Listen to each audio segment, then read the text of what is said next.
පාටිකුරුල්ල කතාව සමගින් එකතු වෙලා ඉන්න ඔයාලව ගොඩාක් ආදරෙන් පිළිගැනීමට කැමැත්තක් තියෙනවා.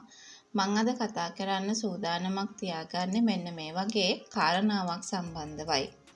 ඔයා දන්නවද මංජිතගේ අම්මා කාර්යාලයට ආවා වගේම මංජිතගේ අම්මට දැන් නිම්නාවෙවත් එතකොට කෙවින්ගේ තාත්තවවත් මුණ ගැහෙන්න ලැබුණ නැහැ.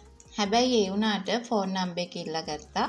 ඉදිරියට නිම්නාවිට ලබා දෙන්නත් ඉඩකඩක් තියෙනවා කතා කරන්න කියලා.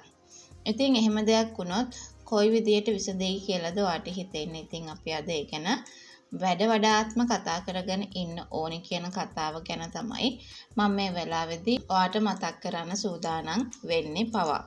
ඉතින් මංජිත කාර්යාලයට පැමිණීමත් සමග එතෙක් පැවති සාමකාමී බව බිඳී යයි කියලා අපිට විශ්වාස කරන්න අවස්ථාවක් ලැබෙනවා කියලයි මං අද ඔයාට මේ මොහොතේදී අනිවාර්යෙන් මතක් කරන්න සූදානමක් ඇති කරගන්න. මීට පෙර කෙවින් විසින් කාර්යාලයේ සේවිකාවන්ට දැඩි දොස් පවරා තිබීම හේතුවෙන් මංජිතව දකින්න ලැබීම ඔවුන්ට මහත් අප්‍රසාද අත්දැකීමක්. මංජිත ඔවුන්ට සුහදශීලී වීමට උත්සාහ කළද සේවිකාවන් ඔහුව මගහැරීමටත් ඔහු දෙස වෛරී සහගත බැල්මෙන් බැලීමටත් පටන් ගනී. කාර්යාලය තුළ මංජිත හුදකලා චරිතයක් බවට පත්වෙනු ඇත.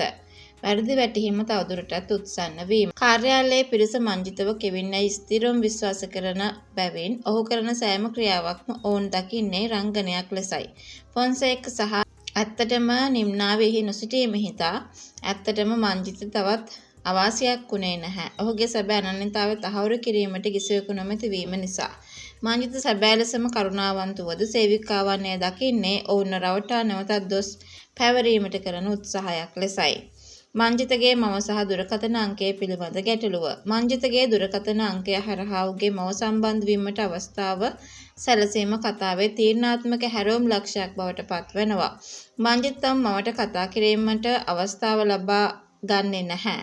හැබැයි ඉතින් මේ අවස්ථාව නිම්නාවට ලබා දෙන්න කටයුතු කරાવી. ඒ කියන්නේ වැඩ කරන කට්ටිය ගොඩාක් කැමති වෙනවා. ඇත්තටම ඔෆිස් එකෙන් ඔය මංජිතගේ ගෙදරට කතා කරලා මංජිතට කරදරයක් සිද්ධ වෙනවා නම් ඇත්තටම මංජිතගේ අම්මට උමනාවක් තියෙනවා නම් මංජිතගේ අම්මට ඒ උමනාව ඉෂ්ට කර ගැනීමට මේ කට්ටිය ඉඩ නොදෙන්නේ මංජිතත් එක්ක තියෙන දැඩි තරහ නිසා විය හැකියි කියන ඒ කතාව තමයි අපි අද මේ වෙලාවේ ඔයාලට මතක් කරන්න සූදානම් වෙන්නේ. ඉතින් ඇත්තටම කියනවා නම් තමන්ගේ අම්මා මේ විදියට ඔෆිස් එකට ගිහින් කියලා මේගොල්ලන්ට සැක හිතෙන හින්දා ඉදිරියට කෙවින්ටත් මේ ගැන කියන්න ඉඩ කඩක් තියෙනවා කියන කාරණාව අපි මතක් කරනවා.